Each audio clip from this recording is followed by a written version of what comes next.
जय हिंद दोस्तों। कैसे हैं आप सभी। दिस इज़ काजल एंड आप सभी का स्वागत है जज्बा क्लासेस में। क्वेश्चन नंबर 1 देखते हैं। दारा शिकोह को किस स्थान पर दफनाया गया था। तो सबसे पहले तो हमें यही पता होना चाहिए कि दारा शिकोह कौन था। तो जब हम बात करते हैं मुग़ल काल की, मुग़ल पीरियड की, तो मुग़ल काल के अंदर एक सम्राट जिनका नाम था शाहजहाँ। क्या नाम था? शाहजहाँ। तो ये जो शाहजहाँ था, शाहजहाँ के 4 पुत्र थे। कितने पुत्र थे शाहजहाँ के? 4 पुत्र थे। इसमें जो सबसे बड़े पुत्र थे, इनका नाम था दारा शिकोह। दारा शिकोह, मुराद बख्श, शाह शुजा और औरंगज़ेब, ये 4 पुत्र हुआ करते थे शाहजहाँ के। कितने पुत्र थे भाई? 4। तो चारों में पहला और सबसे बड़ा बेटा जिसका नाम था दारा शिकोह, इसको इसी के भाई के द्वारा, औरंगज़ेब के द्वारा इसकी हत्या करवा दी गई थी। और औरंगज़ेब ने जब इसकी हत्या करवाई थी, उसके बाद इसको दिल्ली में दफनाया गया था। कहाँ पर दफनाया गया था? दिल्ली में दफनाया गया था दारा शिकोह को। नेक्स्ट क्वेश्चन देखेंगे। हमें बताना है, निम्नलिखित घटनाओं पर विचार कीजिए तथा उन्हें कालानुक्रम में व्यवस्थित करना है। तो हमें ये युद्ध दिए गए हैं और हमें बताना है कौन कौन सा युद्ध कब हुआ था। तो पहला दिया है दोराह का युद्ध। दोराह या फिर से हम दोहरिया का युद्ध भी के नाम से भी जानते हैं। किसके नाम से? दोहरिया। दोहरिया के युद्ध के नाम से भी हम इसको जानते हैं। तो दोहरा या दोहरिया का युद्ध हुआ था 1532 में। कब हुआ था ये? 1532 यानी कि 1532 में हुआ था। और यहाँ पर कन्नौज का युद्ध जो हुआ था, ये 1540 में हुआ था। कन्नौज का युद्ध कब हुआ था? 1540 में हुआ था। सामूगढ़ का युद्ध हुआ था 1658 में। कब हुआ था? 1658 में हुआ था सामूगढ़ का युद्ध। और चौसा का युद्ध हुआ था 1539 में। चौसा का युद्ध हुआ था 1539 ईस्वी में। तो सबसे पहले इनमें से जो युद्ध हुआ था वो हुआ था दोहरिया का युद्ध 1532 में। दोहरिया का जो ये युद्ध था, ये हुआ था हुमायूं और अफगानों के बीच। किस किस के बीच हुआ था? हुमायूं और अफगान शासकों के बीच हुआ था दोहरिया का युद्ध, जिसमें हुमायूं क्या हुआ था? जीत गया था और अफगानी की सेना जो थी वो हार गई थी। यहाँ पर तो ये जो फर्स्ट, यानी कि इसमें जो फर्स्ट आएगा, फर्स्ट नंबर पे फर्स्ट ही आएगा और फर्स्ट नंबर पे फर्स्ट 2 में दिया है। फिर सेकंड पे आएगा फोर्थ, फोर्थ दिया है ऑप्शन नंबर बी में। तो ऑप्शन नंबर बी क्या हो गया? सही जवाब होगा। वहीं अगर हम बात करें चौसा के युद्ध की, तो चौसा का युद्ध जो हुआ था, ये हुआ था हुमायूं और शेरशाह के बीच हुआ था, जिसमें शेरशाह सूरी ने हुमायूं को हरा दिया था। और फिर इसके बाद जो ये युद्ध दिया है हमें कन्नौज का युद्ध। कन्नौज का युद्ध हुमायूं और शेरशाह के बीच हुआ था। किस किस के? हुमायूं और शेरशाह के बीच हुआ था कन्नौज का युद्ध। और इसमें क्या हुआ था? शेरशाह सूरी ने हुमायूं को बुरी तरह से हराया था और ये एक निर्णायक युद्ध था। जब यहाँ से मुगल वंश की समाप्ति हो जाती है कुछ समय के लिए और सूरी वंश आ जाता है बीच में। और इसके अलावा अगर बात करें सामूगढ़ के युद्ध की, तो सामूगढ़ का युद्ध जो हुआ था वो शाहजहाँ के पुत्रों के बीच ही हुआ था, उत्तराधिकार की लड़ाई के लिए हुआ था, जिसमें फाइनली जीत किसकी होती है? तो औरंगजेब की जीत होती है। नेक्स्ट क्वेश्चन है, किस अधिनियम के द्वारा ब्रिटिश संसद ने चाय और चीन के साथ व्यापार को छोड़कर ईस्ट इंडिया कंपनी के भारत के साथ व्यापारिक एकाधिकार को समाप्त कर दिया था। तो ईस्ट इंडिया कंपनी के बस दो मेन चीज़ें बची थी, एक तो इसका चाय का व्यापार और एक चीन के साथ व्यापार। इन पर इनका एक अधिकार रखा गया था। इसके अलावा जो सारे एक अधिकार थे उनको समाप्त कर दिया गया था और ऐसा किया गया था 1813 के चार्टर एक्ट के द्वारा। नेक्स्ट क्वेश्चन, हमें 2 लिस्ट दी गई हैं, मैच करना है। एक तरफ हमें लेखक दिए गए हैं और दूसरी तरफ उनकी बुक दी गई है। तो हमें बताना है। तो पहला है वी.डी. सावरकर। तो वी.डी. सावरकर की जो बुक है, बहुत फेमस बुक है इनकी, the Indian war of independence. ये जो है इनकी the Indian war of independence book, ये वी.डी. सावरकर के द्वारा लिखी गई थी। आर.सी. मजूमदार की पुस्तक का नाम है the sepoy mutiny and the revolt 1857। ये इनकी बहुत ज़्यादा फेमस बुक है। एस बी चौधरी के द्वारा लिखी गई बुक है civil rebellion in the Indian mutinies 1857 to 59। और अशोक मेहता के द्वारा लिखी गई पुस्तक जिसका नाम है द ग्रेट रिबेलियन।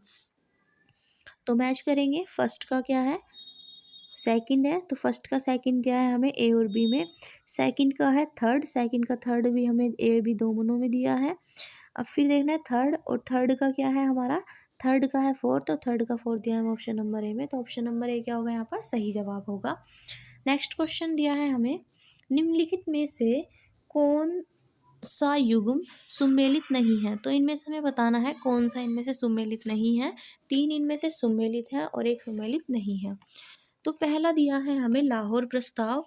तो लाहौर प्रस्ताव जो है ये फजल उल हक के द्वारा रखा गया था, बिल्कुल सही। फिर है पीरपुर रिपोर्ट, राजा मोहम्मद मेहंदी, ये भी सही है। फिर है जनता की योजना, या ये जो जनता की योजना है इसको पीपल्स प्लान के नाम से भी हम जानते हैं। और इसका प्रारूप जो तैयार करने वाले थे वो मानवेंद्र राय ने प्रस्तुत किया था। जबकि विनोबा भावे ने क्या किया था, विनोबा भावे इन्होंने सत्याग्रह आंदोलन चलाया था। इनके द्वारा कौन सा, इनके द्वारा सत्य भूदान आंदोलन इनका सबसे ज़्यादा फेमस है, विनोबा भावे का। भूदान आंदोलन चलाने वाले कौन थे, तो यही थे विनोबा भावे। तो इनका ये नहीं है, ये क्या है यहाँ पर, ये गलत है और उनसे गलती पूछा, इसलिए ऑप्शन नंबर सी क्या होगा, सही होगा। गांधीयन प्लान की अगर हम बात करें तो ये एस.एन. अग्रवाल है, इसका आंसर बिल्कुल सही है। नेक्स्ट देखेंगे क्वेश्चन नंबर, इसमें लिखा है पहला कथन दिया है और कारण दिया है और फिर हमें इसका सही उत्तर हमें बताना है क्या होगा। पहला हमें दिया गया है कि ब्रिटिश सरकार ने अगस्त 1932 में सांप्रदायिक पुरस्कार की घोषणा की थी। तो बिल्कुल सही बात है, 16 अगस्त की ये बात है, 16 अगस्त 1932 में ब्रिटिश सरकार ने सांप्रदायिक पुरस्कार, जिन्हें कम्युनल अवार्ड के नाम से भी जाना जाता है, उसकी घोषणा की गई थी। अब कारण दिया गया है, इसके तहत इसके तहत प्रत्येक अल्पसंख्यक समुदाय के लिए विधानमंडलों में कुछ सीटें सुरक्षित की गई थी, जिसके लिए सदस्यों का चुनाव पृथक निर्वाचन मंडल से होता था। तो यहाँ पर ये भी बिल्कुल दिया गया है सही, लेकिन इसका ये स्पष्टीकरण नहीं करता है, इसलिए यहाँ पर ऑप्शन नंबर क्या जाएगा हमारा, ए और बी दोनों सही है। ए इसका सही स्पष्टीकरण करता है, नहीं, ये इसका सही स्पष्टीकरण नहीं करता है। तो ऑप्शन नंबर बी क्या होगा, सही जवाब होगा। नेक्स्ट हमें दिया है, निम्नलिखित में से किस नदी का जल ग्रहण क्षेत्र सर्वाधिक है। तो इनमें से हमें बताना है कौन सी नदी का सबसे ज़्यादा क्षेत्र, जो मतलब नदी है, कौन सी जल ज़्यादा ग्रहण करती है। महानंदा, सोन, रामगंगा या गंडक।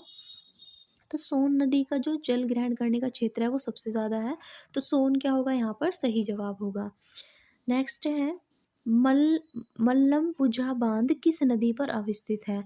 तो ये जो पुजा बांध है ये मल्लमपुझा नदी पर ही स्थित है और ये केरल में पड़ता है। कहाँ पर पड़ता है ये बांध, ये पड़ता है केरल के अंदर। ये केरल की जो दूसरी सबसे बड़ी नदी है भरतपुझा, उसकी सहायक नदी है ये, ठीक है। तो यहाँ पर कौन सी नदी पर पड़ता है, मलपुजा पर पड़ता है। और पेरियार रिवर केरल की सबसे इम्पोर्टेंट रिवर है। नेक्स्ट क्वेश्चन है, चेरुथानी बांध किस नदी पर अवस्थित है। तो चेरुथानी बांध जो है, देखिए ये पेरियार रिवर पर ही स्थित है और ये केरल के इडुक्की जिले में पड़ता है, एक बांध जो कि सबसे प्रसिद्ध बांध है। नेक्स्ट क्वेश्चन है, निम्नलिखित में से किस फसल की रोपाई की जाती है, यानी कि रोप के कौन सी फसल को इनमें से लगाया जाता है, सरसों, धान, गेहूं या फिर मक्का।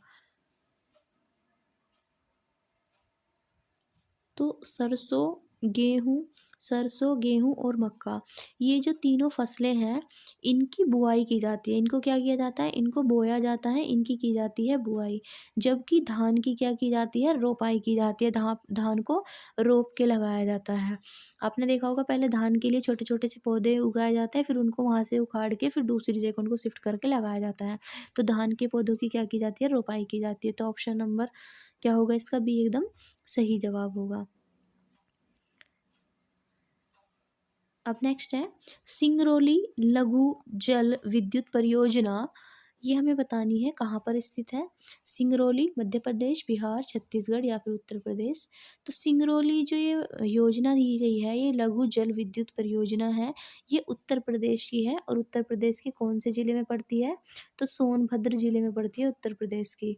और याद रखिएगा सोनभद्र जो है ये उत्तर प्रदेश का सबसे दक्षिणी साउथ ईस्ट जिला है। तो सबसे दक्षिणी जिला कौन सा है उत्तर प्रदेश का, सोनभद्र है।